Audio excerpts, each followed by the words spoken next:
live last week, where I opened up G.I. Joe Classified Retro Cobra Soldier. I got a couple of these. Uh, and honestly, I don't have any of the original ones from way back when in the day. I can't tell you why. I own Destro. I don't own the original Cobra Commander.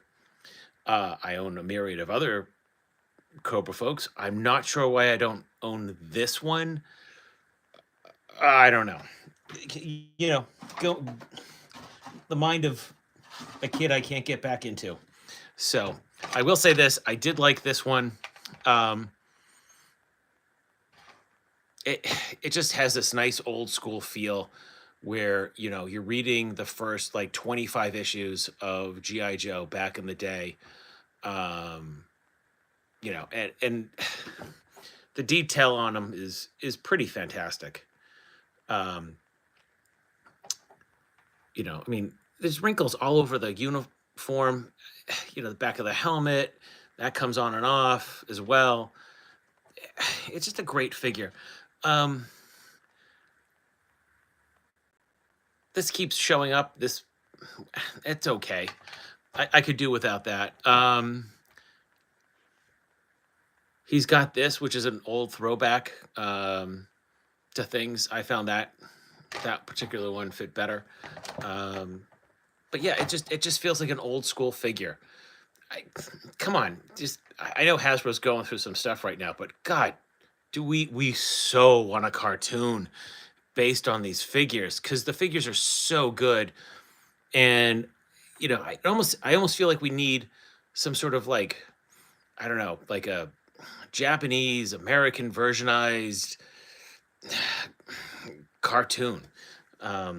Because the figures are just so good, they just kind of deserve some sort of media that would fit them. I mean, you just put him alongside like Cobra Commander here.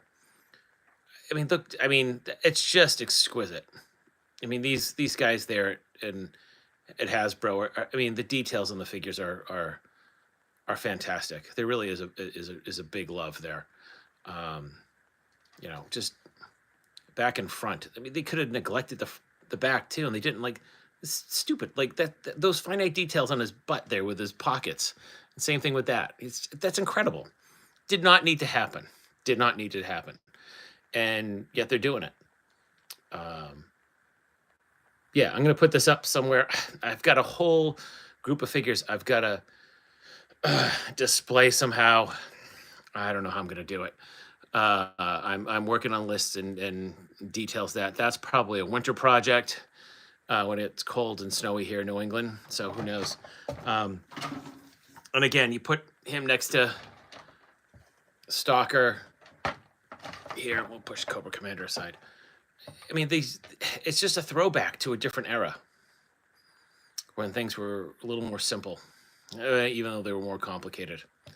But this is just a throwback. It feels like a cross between the cartoon and the animated series. It really is. I mean, I think this is what we envisioned as little kids at one point. The Joes actually looked like in real life. So if this guy showed up in my door in real life, this is kind of what I envisioned him. Same with him and Cobra Commander. I think they're just getting it right. This is really what we envisioned. I noticed there's no retro Flint. I haven't seen that. There's no need, because I think Classified nail retro Flint right away. Like, the Flint they came out in Classified is the retro Flint. There's no need to update that character. They did a Tiger Force version of him, which, yeah, pass. I never dug Tiger Force. Honestly, I always felt those were repaints, and they were repaints of already existing toys, so I passed on those, and I'm passing on them now. I just don't get them. But yeah, these ones here, yeah, they're phenomenal. And shout out to the box cover art as well. Like, it just, look at this. That's what we knew up and grew up and loved. And Hasbro, God, give us some posters. I already own 3 T-shirts from you guys. Just give us some posters here. I have the. I mean, just look at that's the retro card. I just look at that. It's just so much fun. It's just so much fun here. It's got multiple languages on top of everything else, but yeah, this is what the old Joes were like. You'd look at the file card and you'd reread that file card multiple times. So, and again, guys, I know Hasbro's going through some stuff right now, some changes. The market's changing, but you know, shout out to the Joe folks at Hasbro because they are absolutely killing it. So here we are. It's the G.I. Joe Cobra Trooper. If you can pick it up, pick it up. It really is worth it because it's a phenomenal figure, and they're just doing a great job. That's it. Good night, guys.